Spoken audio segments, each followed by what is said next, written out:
Okay, so Preston, we're going to start doing these mini episodes for the Game of Thrones podcast because essentially we are on a hiatus, quote unquote.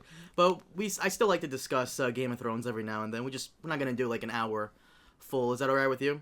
Sure. I mean, we say mini podcast, but you never know. We'll see what happens. I mean, there's times where we just shoot the shit, and then all of a sudden it's like, 3 days pass. Yeah, I don't think anybody wants to hear us talk about like Norwegian women and how down the fuck they are. Oh my god. All right. From Patreon, Alberto, he says, question for you guys. What are your thoughts on R+L equals J? I personally don't like it because it seems to make the story simple and small, but what are your thoughts on it? Also, side note, in a previous podcast, I was surprised to hear you guys say that Jon in the books is a boring character, and I was curious as to why that is. I mean, hasn't George been regarded as a genius when it comes to writing interesting characters? I don't think we need to go into what the hell R+L equals J means, but what are your thoughts on it? Or do you want me to go first? I mean, you can go first, but yeah, we'll see. Let's see what you say.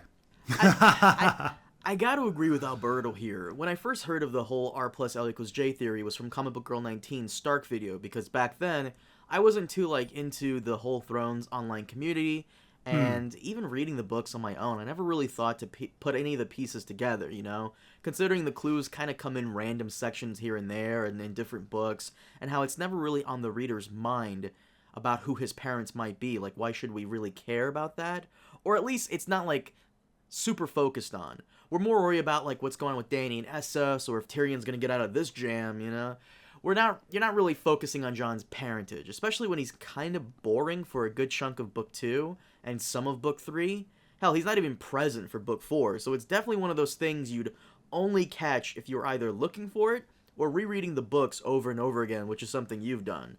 But personally, I do feel like his parentage is something that is cliche, and it kind of disappoints me about his character, if it turns out to be true in the books at least, because I like the story of a boy who had to earn his place amongst his peers, as well as their respect, instead of being born already with those things. The show has it locked down, but it could still be changed in the books, which I hope happens, but I don't know, I would love for it to, I would love for it to be, heavily hinted at that he is their son, only for it to surprise with a, nope, he's not, he's just Ned's bastard. I think that would be, it would be a really nice slap to the face, if it turned out to be that way. Yeah. Story-wise, at least. Yeah, I mean, so I'm trying to think when the first time, if I had figured it out or somebody told me.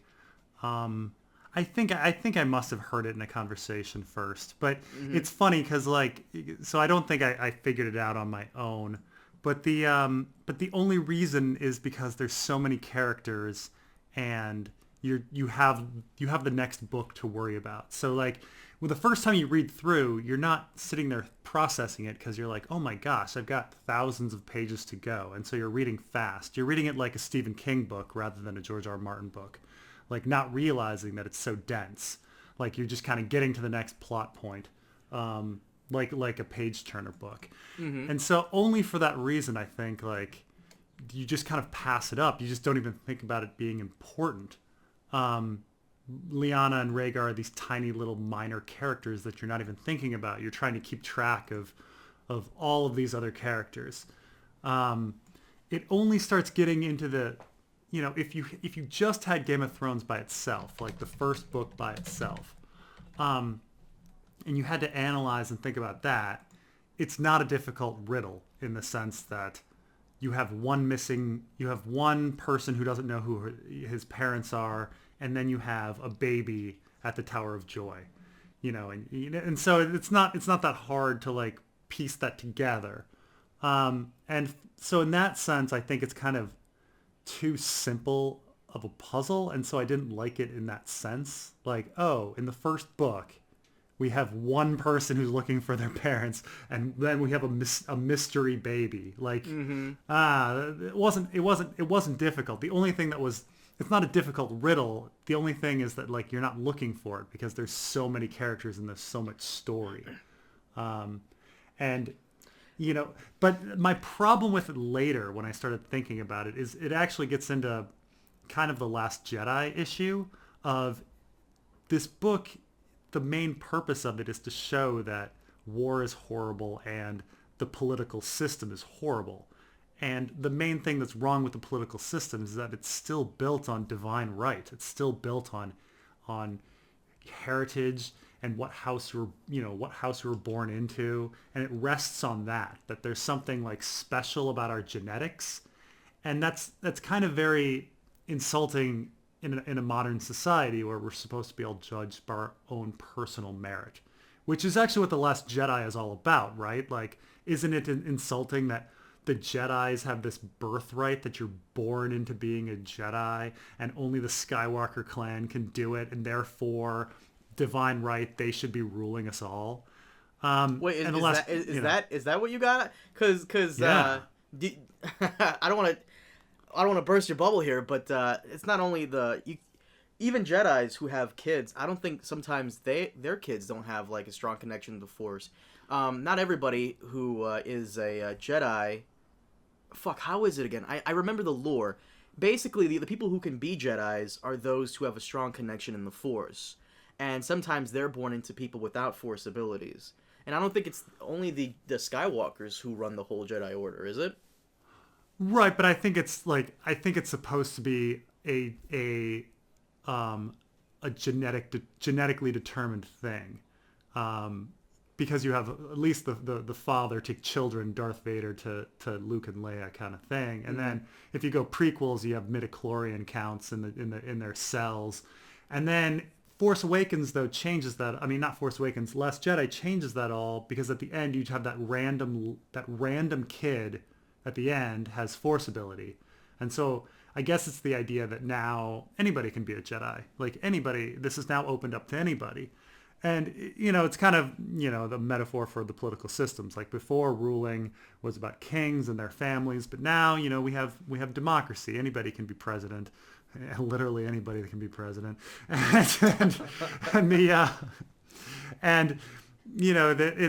more, it's a more popular egalitarian kind of system. And the problem with R+L = J, and actually any of the equation situations, is you're still saying that no, the people that should rule us all are these elite.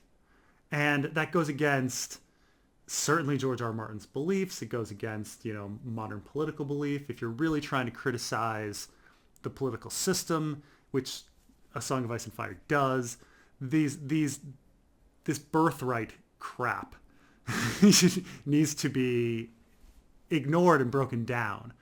And so in that sense, like I don't just dislike R+L = J. I dislike it all. And even in the sense that I say R+L = D and the different theories I had, I'm saying that even though, I think about those possibilities, I think that would be crap too. I think all of the birthright heritage stuff is horrible. I think it sends a horrible message that we should be looking for the rightful king based on their birthright. We should. So you hate it based on like based on what George writes about. Like you hate it basically because it's a horrible system in general. It doesn't. That's why you do. It goes against the fundamental theme of the story. Mm-hmm. Now I can understand people that don't want that in The Last Jedi, because for 7 movies before that was not the theme.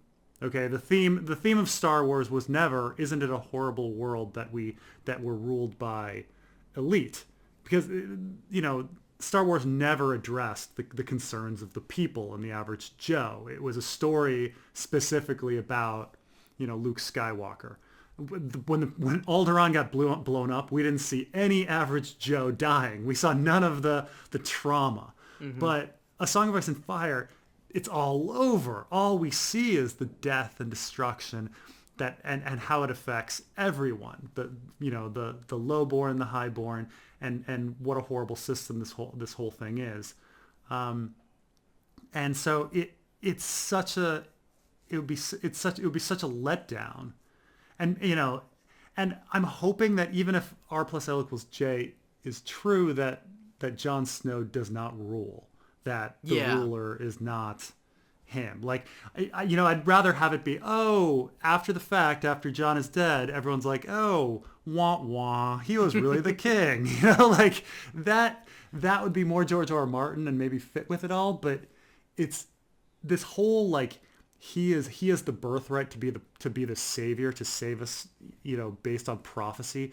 It so goes against everything George R. Martin believes and writes about that the fact that it's like in people's headcanon kind of annoys me. That oh no, A Song of Ice and Fire, it's going to end with this big prophecy battle of Jon Snow defeating, the others and becoming king and, fulfilling, becoming the last hero and ending the long night. And it's like, you haven't been paying attention to a goddamn single word of the story if you believe that, because there's like the whole book it's anti-religion, it's about free will, it's anti-prophecy, like all of these things like are in there, like, but everybody kind of accepts that it's going to be it's going to be Harry Potter and Star Wars, that you're just going to have this divine right born into it, privileged kid that's just handed the ability to save the world and saves the world. But I don't think Jon, I hate to defend Jon Snow for a minute, but I don't think Jon was handed the ability to save the world. He's a bastard. Even though he was raised in like kind of a royal household, he had to work up to everything he got. I mean, he started at the lowest of the low in the Night's Watch, eventually working his way up. That's why I kind of like his portrayal in the show a bit more versus, thinking back on it now, versus his portrayal in the books. Because in the books, he just kind of is landed onto stuff. But in the show, as much as I hate that they didn't introduce Cold Hands and they had Jon go out there and kill the mutineers, it does elevate his position to take over a bit more, even though he is essentially just in his late teens, early 20s. Yeah. I kind of like that more. He works up towards being in that position, He goes out there, he recruits people to fight back against the Boltons. He gets stuff done. But I don't like the whole cliche aspect of R+L=J. You hate how it's just not within the themes of the book. I don't like how cliche it is. I would just like it if just Jon is just an ordinary bastard who worked his way up. It is very, very cliche. Now, on the bastard thing, and this is admittedly something that I think George R. Martin did very poorly. He equates bastarddom with, being a dwarf or being a woman or being all of these other things in this universe, being crippled, that frankly are much, much worse. And what's sad is you never really see Jon suffer for being a bastard. Yeah, he gets made fun of, and it's like, big deal. Like, I know people born with the name Richard who get made fun of. Like, some people are really tall. Some people, have a big mole on their face. Like he gets called a bastard, and boo-hoo, he doesn't get to be Lord of Winterfell. But doesn't his suffering come from within, though? I mean, he knows that... I'm hoping that's the point. Well, yeah, I feel like even though he does have Stark blood and he does live in Winterfell and gets to sit with the Stark children and play and fight with them, he's still on the inside alone. And it doesn't help that, like, Catelyn made it worse sometimes, but it is an internal struggle on his part to be among friends and those you cherish and wonder if they feel the same about you. I mean... Like, Preston, you have siblings, so it's kind of hard for you to understand, no offense, where I'm coming from. But I'm an only child, and to me, growing up, my friends essentially became my brothers and sisters, in a way. But what I understood very quickly is that they might not have felt the same way, considering many of them had their own siblings. And realizing that can be very lonely. It can be a very lonely thing. Which is why I kind of identify with Jon in a way. Because, yeah, he has Stark blood, but he's not fully a Stark. Which means he's not fully one of them. And you mentioned the whole, like, well, them, it's not like being a dwarf, and they're not really, like, marking him over it, but just mentioning it can hurt. I mean, even if Robb and Arya and Bran went out of their way to prove it otherwise, like, at the end of the day, you just can't shake that feeling. Even if they include you internally, you just feel like you don't belong. I mean, and the thing is everybody, no matter how, how rich and well-off someone is born, they'll always think that they're somehow not rich and well-off, and they'll think that like, seriously, growing up, like, I hated being tall, and I thought it was a curse. And then later on in my adulthood, I'm like, oh crap, no, I'm sorry. What was I thinking? Like, that was really stupid of me. But there's a lot of things like this. I mean, I know people that, that grow up, in completely privileged situations that really have a chip on their shoulder because they're like, oh man, I never had a break because of X. And you're like, really, dude? Ugh.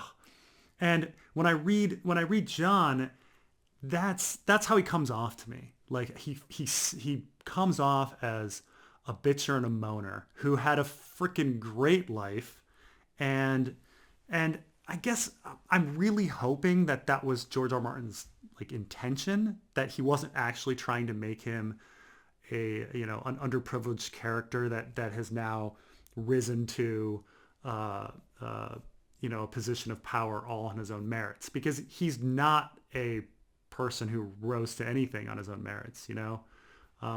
He's elected Lord Commander because he's Benjen Stark's nephew, largely because, and all of these other things, not to mention the fact that there might be, scheming going on, and a fake election, but all of these things that he's, and he's a good fighter because he had training given to him by his parents, or by his father, so, I hope that people don't read it as Jon is a self-made man. And I know a lot of people do read it as Jon is a self-made man, which is funny. I see arguments constantly on Reddit about who is self-made, Dany or Jon. And some people are like, oh, Dany she's so entitled and everything was handed to her.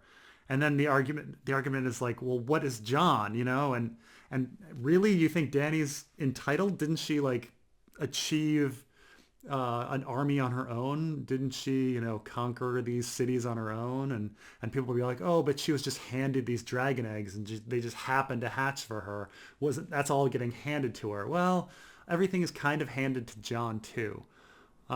Doesn't Club for Carl in the show kind of make fun of him at that and during the hut scene? And that's the thing, is what really frustrates me sometimes is that you have these hints of knowing from the writers. Like in season 6, Davos makes a speech about how perhaps they shouldn't be following kings, and then immediately he follows Jon as a king, and I'm like, you had said the right answer, and then you immediately went back on it. You guys were almost there. So yeah, I mean, I do find the Jon character problematic. I think he would be less problematic if, and this is how I see the book's heading, is I would see it less problematic if Jon had risen to be the king of the wildlings, that he had become king beyond the wall. Like that, I think, is a better path for him. That would be him earning everything on his own, like finding this culture, liking this culture, rising earning their up, trust, because to them royalty means nothing. Right. Now, that would be a better plot, and I hope that's where they're going in the books, for him to be king in the north, or king beyond the wall, because now all of the northern armies are pretty much dead or dying. The only army that's really left is the massive wildling host north of the wall. So, I'm hoping that's where they're going with that. But that is a compelling story to me. Him becoming the leader of the wildlings, and being trusted as this outsider and things like that, and thinking that all people are one, and not being handed something to, because he's a Targaryen, and everyone's sitting back and going, oh, birthright, great, yeah. But what about him being boring? Alberto also asks why we think he's boring. I think you've touched on this so many fucking times. It comes down to him being the bathroom sign. Yeah, absolutely. In my opinion, that he's purposely, which is also the why he's the one that everybody relates to. Yeah, that he's the bathroom sign. He's the most basic character that anybody can say, oh, that's me, because he's nobody, and so therefore he's everybody. Mm-hmm. So, but yeah, he's super boring. But why do you think George did it that way? I mean, if I were really going with George's other work, he was going that way because he plans on killing him off. That he's not the hero. Um, like it's incredibly rare that George R. R. Martin has a boring, you know, white male heteronormative like character be the main protagonist who like wins in the end. He takes those characters and he kills them usually, or something else happens. It's just he likes to have women be the protagonists, or he likes to have an interesting, strange character be the protagonist, whether it be a dwarf, a little person, or anything else. But for someone like John, it's exceptionally basic for George R. R. Martin. Like the protagonists of his books tend to be different. They tend to be like, I mean, Fever Dream, the protagonist is Abner Marsh, a morbidly obese, gruff riverboat captain. And the protagonist of Armageddon Rag is a down and out like reporter. He'll have like 7 foot tall, black genetically engineered woman in Night Flyers. There's always something interesting about them. They're not, Keanu Reeves. It's very rare for a character like Jon Snow to be there. Which is why I've always been so suspicious of R+L = J. Is that it's so cliche and so basic that it just seems like, would he really do that? Would he really be keeping a 25-year secret that's supposedly the key to the whole story, and then it's the most basic thing? It just seems all weird. Like imagine reading Harry Potter and being like, you know what secret? Harry Potter is the chosen one. And you're like, really? That's the big secret? Like I had to wait 7 books to learn that? Like, come on. Like you'd be like, that's the most disappointing thing ever. Of course Harry Potter is the You're angering a lot of Harry Potter fans, and there are a lot of them. No, there are a lot of them hiding out there. But Harry Potter, no, look, my wife loves Harry Potter and will sing the praises of it. I haven't read it, but from what she says, that those aren't the same issues that are explored. Like that's not the point of Harry Potter. It's not a takedown of the political system. If it were, you wouldn't have you wouldn't have Muggles being this special secret race that is better than regular people. I mean, this complete racist, structure. But wait, that's Muggles are humans. You mean the wizard people? I'm sorry. Yeah. Wizard people versus Muggles. I'm sorry. Again, I haven't read the books. And you mentioned Last Jedi. I think that's something good that Last Jedi did. Thinking back on it now, that Rey's parents are nobody, yet she has all this potential. Yeah. I mean, and that's one of the reasons why I've come around a little on Last Jedi. That's a really good. I actually really like the fact that Rey's parents are nobody. Like that's fantastic. Because they should be nobody. But then again, Rey didn't really. What I don't like is that Rey didn't. She was just kind of gifted powers randomly. Like she wasn't gifted powers. I think what they're trying to do with it is that they people used to call her a Mary Sue, and I did as well. But gonna come from the Last Jedi thing. Yeah. I think the reason Rey is so good at what she does is because Snoke did bridge her mind together with Kylo, and she was able to learn off his own experiences, and she's a quick learner. That I can understand completely. Living off on her own, surviving on her own, I get it. I can understand her learning off Kylo's own ability and all that. And not only that, he was weakened when she beat him up and shit like that. So, but no, I do like that her parents are nobody, and I would have liked that with Jon Snow as well. The one thing I'm really coming around to is R+L = D. I would like that if it is Dany, because thinking back on it, even you said it before too. I think you're the one who brought me onto this. Was during the first book, Ned only really thinks about Jon like once, and he thinks about Dany multiple times. Yeah, all the time. Yeah, it's. I mean, the Ned story is essentially 2 things. The Ned story is discovering who Cersei is and discovering who Robert is, and the discovery of Robert is all about him wanting to kill Dany, and Ned's struggle with him wanting to kill, a little girl, in Ned's mind. And so, you know, those are the two plots for Ned's story. And so the fact that like everybody makes everything about Jon, like, well, Jon's not even in Ned's story. The other thing about, you know, R+L equals J is it doesn't really, it has no relationship to anything in the story so far. Like, it doesn't affect any part of the plot so far.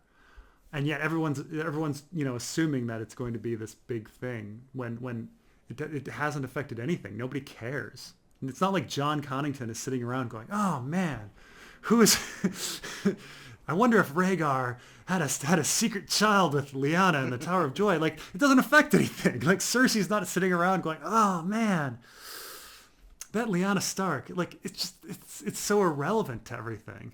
I mean, if it comes back together, I don't know how. Like, I don't see how any of the characters would sit around going, "Oh man, that's really important." You know why I think like people are so attached to that theory though? It's because it's like an open secret, and to be in on it makes you like feel kind of like, ooh, I know. Even though we read the same book, I know a bit more than you do. So, you know, I'm in that position. You know what I'm saying?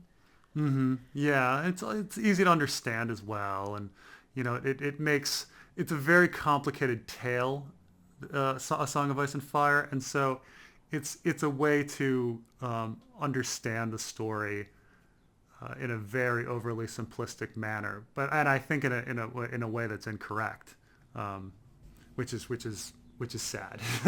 I mean, like, a lot of people when they talk about like some people think, and I remember Comic Book Girl 17 like saying this, that she believes that 17. Whatever, 19. No, it's 18. Go ahead.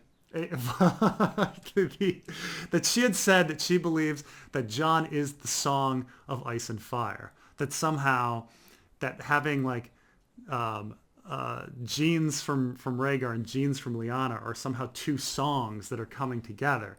And it's like, well, George R. Martin has never in any of his writing described like genetics as songs. Like, songs are stories in all of his stuff. They're all like, and stories are people, you know, or collective consciousness. And he talks about songs being collective consciousness all the time. Like, you know, what exists between like Bran and Old Nan. Like, why is Old Nan still alive in Bran's mind? You know, because Old Nan has become song. This relates to Westworld, I guess. When people died, when Chopin died, he became music. But Old Nan is the only thing that's left of her in Bran's mind is her song. Mm-hmm. And so like the ghost of a person, the collective consciousness of a person is the song. And so A Song of Ice and Fire is more about like, what is the collective of ice, the story of ice, and the collective of fire, and the story of fire, the ghost, the consciousness of all of that. So, I mean, we even hear like the children of the forest are the song of earth. The people who sing the song of earth, like, they're a werewood net. They're a collective. Like, that's what it's about. So when you say collective of ice, I think, you know, maybe it's the others, and a collective of fire, maybe it's, you know, something to do with Valyrian magic, but you know, that has nothing to do with Jon, like, in any way. And so that also frustrates me, because it's not even you know, it's not even examining what a song is in the story. Mm-hmm. But so many problems with it. But yeah, I mean, everybody says I'm just in massive denial, and the show has already confirmed it, and I just need to accept it all. Well, the show goes its own route. But let's wrap it up here. Guys, thank you so much for joining us on this mini episode of the Game of Thrones podcast. Feel free to give us more suggestions on what we should cover next, because due to the size of these mini episodes, we'll be able to dish them out more often, hopefully. Also, be sure to leave a like and a comment if you enjoyed. And if you want to hear even more mini episodes, behind-the-scenes discussions, or stuff we cut out due to time constraints, or you just want to help out the podcast, then consider supporting it over at patreon.com/redteamreview. I'll leave a link in the description below. But once again, guys, thank you so much for listening, and we'll see you all next time. Have a good one.